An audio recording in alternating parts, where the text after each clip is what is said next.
It's Tuesday, guys, still the 33rd week, and a reading from the Gospel of Luke. At that time, Jesus came to Jericho and intended to pass through the town.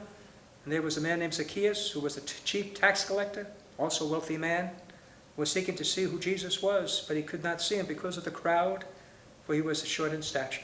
He ran ahead and climbed a sycamore tree in order to see Jesus, who was about to pass that way.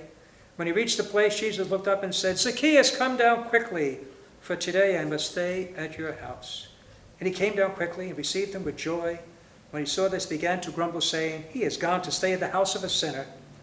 But Zacchaeus stood there and said to the Lord, "Behold, half my possessions I give to the poor, and if I extorted anyone of anything from anyone, I shall repay it 4 times over." The Gospel of the Lord. Today's a feast day, St. Elizabeth of Hungary.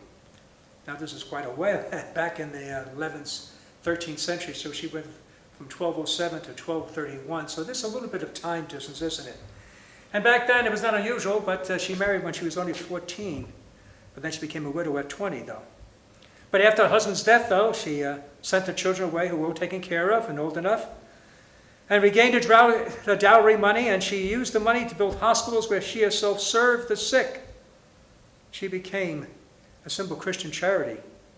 I forgot to tell you, she was a princess, so she knew how to live a high standard of living.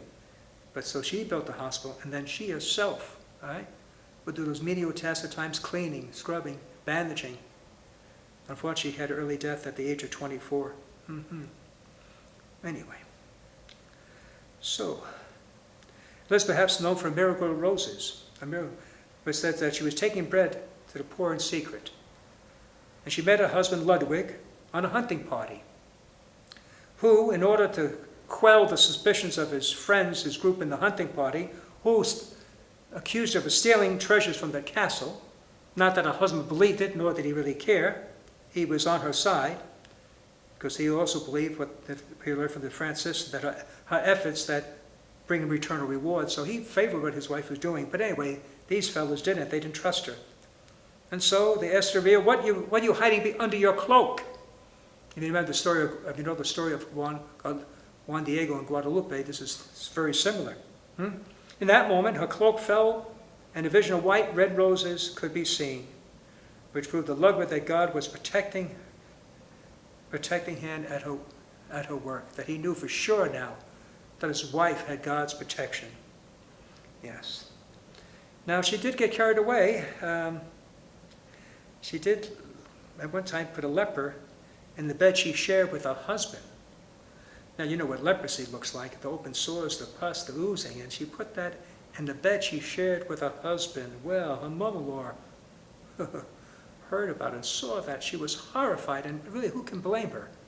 I mean, there's one thing helping the poor, but putting them in your own bed.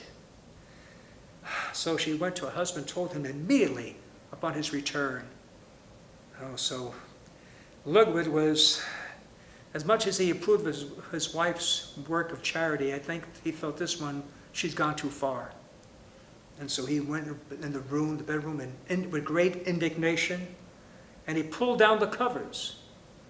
And there, what happened, he said, "Almighty God opened the eyes of his soul," he said, and instead of a leper, he saw the figure of Christ crucified, stretched upon the bed. Wow. He said he had a vision, so I'm not saying that was Christ, but that's what he saw. God touched and blessed his eyes.